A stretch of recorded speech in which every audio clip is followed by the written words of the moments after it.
Okay, here we are with Mr. Rogers, talking about animation, and wanted to really first again say thank you for being willing to sit down with me, but just give us a brief, maybe 30 seconds to a minute of the history of your life and how you became interested in animation, and just as brief as you can or as long as you want to, but I know it's kind of a neat story, and how long you've been animating, I guess that too. Okay. I was born in Baton Rouge, Louisiana. My dad was a pastor, and he pastored mostly rural churches in Mississippi, Louisiana, and Alabama when I was growing up. And Deep South.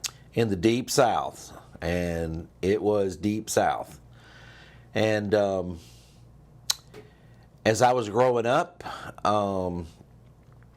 I was interested in animation. I wasn't really thinking in terms of doing animation so much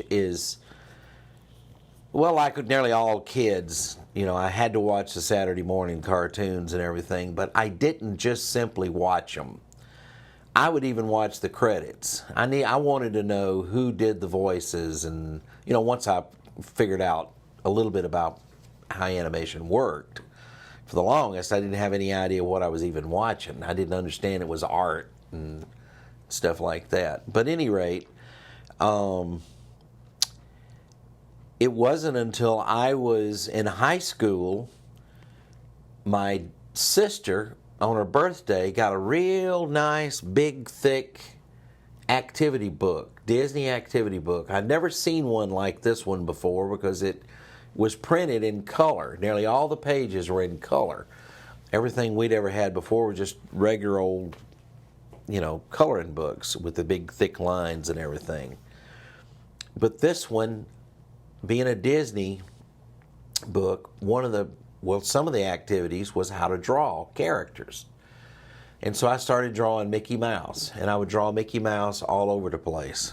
I'd draw him on the chalkboard at school. When we would exchange papers and grade them in class, I would draw Mickey Mouse on there. And it really wasn't that good, but it was better than most everybody else could do. And they would say, "Oh, wow, you ought to go to work for Disney," and everything. And I was thinking to myself, I know I ain't good enough for that, but that would be kind of fun. And so on our senior trip that same year, we went to Disney World. And when I went to Disney World down in Florida, of course this was 79, it was before there was anything but what they call the Magic Kingdom now. They didn't have anything else built. They were in the middle of building Epcot. But at any rate, I just fell in love with the art, the artistry, and everything that was going on there. And that's really when the bug bit me. And for the next 5 years, I bought every book I could find on the subject of animation. And there weren't nearly as many as there are now. But during that 5-year period, as I was studying to be a school teacher and getting my degree in secondary education, on the side, I was studying animation and getting more and more interested in filmmaking in general. And so once I got my degree in '84, I learned about Bob Jones University and that they had an animation department. And our whole family moved here from Houston, Texas, where we were at the time. And I enrolled as a student, as a post-grad student, working in animation, and I've pretty much been here since then. Nice. That was more than 30 seconds, but... That's fine, that's fine. Well, that kind of leads into our first question. Just how do you suggest someone get started in animation? Maybe, you've kind of told how you got started, but do you have any tips for someone who might be in your shoes when you were younger? You like cartoons, you want to draw them. Is it buying the books? Is there anything else they can do? Well, I would say it's a lot easier now than it was then. Mainly because with our technology that we have, it's so much easier to do animation tests. Mm-hmm. There's 3 or 4 or 5 or 6 free apps online, that you can get for free, and then there's some that don't cost but maybe $4 or $5 that are very good. There's one of them, I think it's called Stop Motion, that I bought for $5, and it's actually a very good animation app, and it could be used for shooting pencil test if you're doing hand-drawn animation, or if you're doing stop motion animation like animating Legos or anything like that, you could use it. But as far as getting started, I guess the first thing you need to do is kind of pick your medium. Do you want to do hand-drawn animation? Do you want to do stop motion animation? The easiest and quickest way to start doing some animation is animated Legos, I think. Yeah. Because they're begging to be animated. You don't have to do anything to them, really. With the exception of sometimes you may have to take the arms and the hands off apart, sand them just a little bit, put a little drop of oil on them so they move a little more freely. Because when you're animating, you don't want them to move too freely. You want them to stay put where you put them. But, for instance, head turns, usually if you just take a minifig just like it is and try to turn the head, you'll wind up turning the hair stuck on top or something. So you have to take that head off, sand it down, put a drop of oil on there. But besides that, you really don't have to do anything. You can be up and running in no time. Get the stop motion app and have a little tripod, even if it's one of those little bitty things like you're using right there. What are those called? GorillaPod, I think. GorillaPod. Yeah. They probably are not very expensive, but something like that, or goodness, some people get them smaller for your phone even. Yeah, and just nearly everybody has an iPhone or some kind of a phone, and I mean you could even take a big wad of clay and kind of stick the phone down in it, and you can find creative ways if you can't afford a tripod, but set up a little scene and start animating your Legos. That's probably the quickest thing you can do to get into it. And I would say, as a beginner, just try to do some little 10-second little thing. You just have a little guy walk up, trip and fall, and maybe the guy helps him up, or just something simple. But then eventually you want to start telling stories. But the biggest thing about animation, whether you're doing hand-drawn or you're doing Legos, stop motion, 3D, whatever, it takes a lot of time and a lot of patience. You have to learn to stick with it. If you want to do it, you got to stick with it. But if 2D is what you want to do, there's a lot of really good books out there. The textbook that we use is actually... Yeah, it's right there. It's laying right here. Character Animation Crash Course. I don't know, it's about 20... That says $35, but I think you can get it a lot cheaper than that. I think so too. I mean, even if you got one used, it's no big deal. That's a very good book to get started. It comes with a DVD or CD or whatever. CD, I guess, that has a lot of the animation in there that you can study and watch. It's got characters in there that you can animate, real simple ones.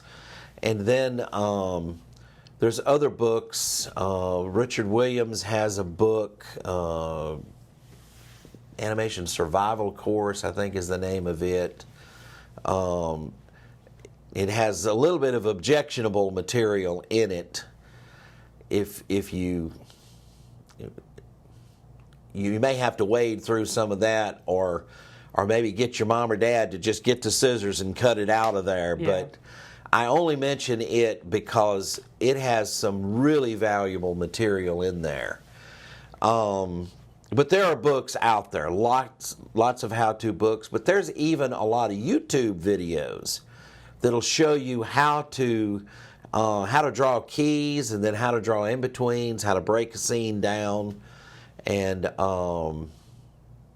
so there's just loads of information at your fingertips on YouTube. That's awesome. Yeah. Yeah. Well, you kind of talked about it a little, but if, say someone wants to do 2D animation, we're in here in this animation room with all these fancy, boards that are tilted and got the pegs. Does someone need that at home to get started animating, or can they just grab a pad of paper and start drawing, or how should they go about it? Well, you don't have to have a real expensive animation disc like this. And I'll be honest with you, I don't even know if there's anybody manufacturing these anymore. But, if you wanted to get a shot of... Yeah, I'll put one in. Of those, a desk like that one is really easy to make. The light box, and it's basically just a piece of plywood with a big hole cut out, and then a piece of plexiglass and a peg bar put on it. There is a really good website to get supplies. Is called lightfootltd.com. This guy was actually an art teacher in California, as I understand it, and he started teaching animation, and it just took off like wildfire. High schools, this was high school, all over California. This was maybe in the 90s or early 2000s. But at any rate, he eventually started his own online company and everything. But you can get peg bars from him. And what he does is really good, is he uses just 3 round pegs. So you can get an inexpensive hole puncher and set it to match up with his 3 round hole peg bars, and not have to get this is Acme. You got the 1 round peg in the middle, and you have the 2 square pegs. This is pretty standard in the industry, but a hole punch, even if you got one used, might cost over $1,000. For that type of... Yes, for this type of punch. And that's because they didn't manufacture. You don't sell those like hotcakes. Right. But a regular... Now, I'm not talking about a $3 punch. It may cost $25 or $30 or maybe even more. But a quality 3-hole punch that you can adjust the holes, that's what he recommends, because that's one of the hurdles to doing animation, is to be able to punch your own paper. Because if you're working with something like this, you either wind up buying a real expensive punch or have to buy expensive paper already punched. But you can use just standard like 8.5 by 11 paper like this is. That's light, as in L-I-G-H-T? Lightfoot LTD? I think so. Lightfoot LTD. LIGHTFOOTLTD.com. Nice. That's a great resource. Yeah, it is. And if you can buy a punch that matches what he has for $25 is significantly less than $1,000. Yeah, and I actually find those punches frequently at yard sales and thrift shops. Oh, there you for go. $3 or $4. Wow. So it's not... I think sometimes people think... Because I used to watch the behind the scenes or the extra features on a lot of Disney movies, and they would show those big sheets of paper, and how they're always animating Glen Keane in them. And so I would always think, wow, you have to have this big desk and this big light, lamp and all that to get into it. But it sounds like if you really want to get started, you just find the resources to start drawing. Yeah, it's not that hard, and I've given thought maybe sometimes having a YouTube channel and showing how you can make a desk like that, and assemble all the stuff you need and get started. I never have done it. I don't know if that'll ever happen, but it really is not that difficult. And like I say, with these apps you can get for your phone now, it's easy to get set up to shoot pencil tests and all of that. Well, I know that you've done, for our listeners, you've done 3D, you've done 2D, you've done stop motion, for over 30 years now. Yes. Are there any pitfalls to avoid in general or in certain mediums that when you're animating or when you're creating a story? Is there anything you can say, look out for this? I guess the biggest pitfall is just getting discouraged and wanting to quit. I've seen it happen over and over and over and over through the years. You have to keep your eye on the prize at the end. And I have felt like throwing in the towel many a time myself.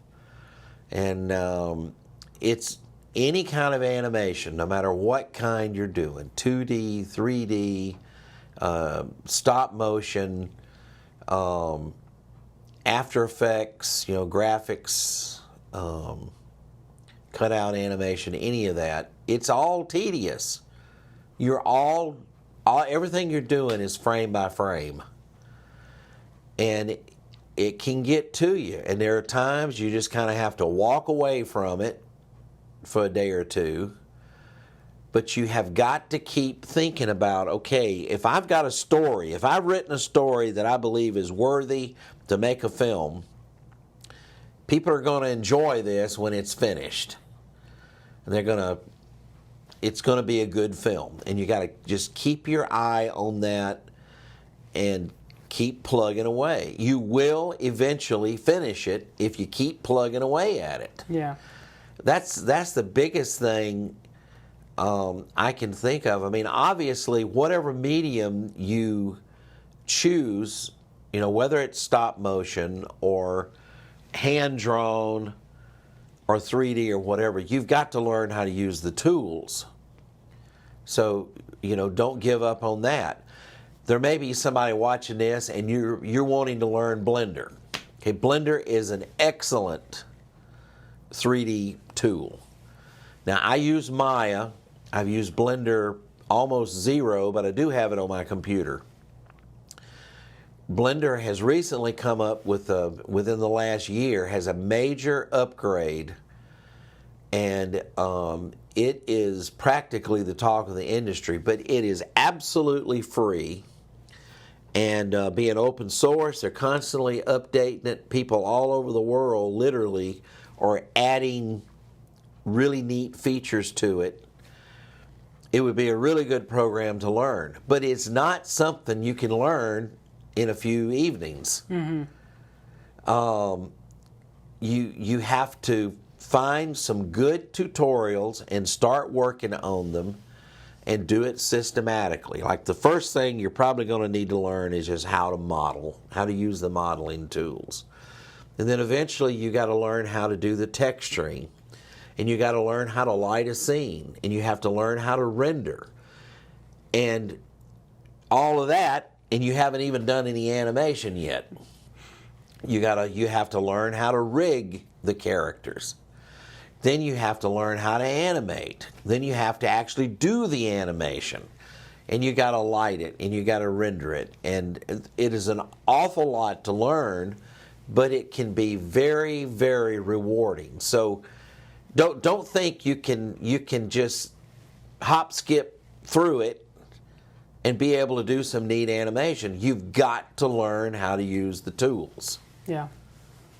Well, that is most of my questions for you. I had one more that I thought of while you were talking was, we haven't talked about it yet, but the 12 principles of animation. Yes. How they apply to every idea of animation. They apply to stop motion just the same as they apply to 2D or 3D. Yes. And I've never sat down and thought about that, and I don't know if you've ever noticed as you're going through or realized, that principle that really stands out in one study is now applying in this one. Or, it really stands out in stop motion to have things speeding up or, and how they translate. But I don't know if that makes any sense, but if you can just talk about the principles and how they, no matter what you're doing, they apply, seriously.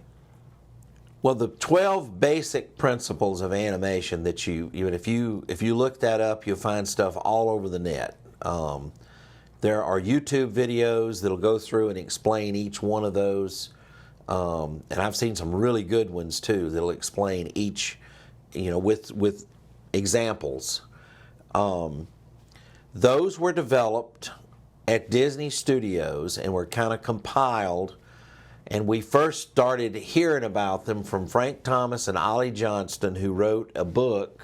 I don't have it laying. Oh, yeah, here it is right here. It's up there, yeah. Let me just grab that real quick since it's here.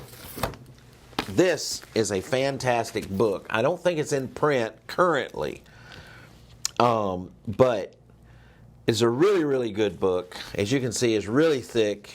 It's got lots of examples and everything in here. But they kind of coined the phrase, the 12 principles of animation. Now, there really are more principles, but those are the basic ones. But they do apply to all kinds of animation, not just 2D. You have things like, I don't know if I name all of them off the top of my head, but exaggeration. You always want to have exaggeration. Animation is more like stage theater or silent movies in the sense that it's more melodramatic, and you want to do that because it reads better to the audience. But exaggeration, squash and stretch, slow in, slow out, anticipation, follow through and overlapping action, arcs. And as in arcs, we're talking about when if I'm moving my arm, I don't move it in a straight line. You almost never move in a straight line. Almost nothing does. So you want to follow arcs.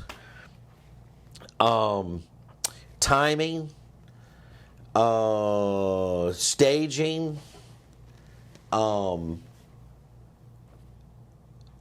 good design principles like solid drawing, appeal, and I don't know if I've named all 12 of them or not, but all of those things apply to all animation. And yes, I think about it all the time when I'm animating. And sometimes if I animate a scene and I look at it and I think, well, something's missing, you almost can just kind of go through the checklist. Okay, do I have squash and stretch? Yep, got squash and stretch. Anticipation. Well, there's a couple of places here where it would work better if I had more anticipation or whatever. Timing is one of the most critical things with any kind of animation.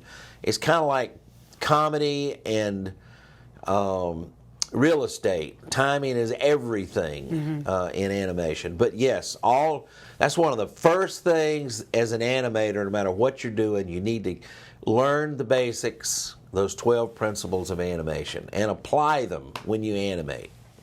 That's awesome. Well, thank you so much, Mr. Rogers. Oh, We're not you're supposed welcome. to shake hands right now because of everything going on, but I washed my hands just doing that.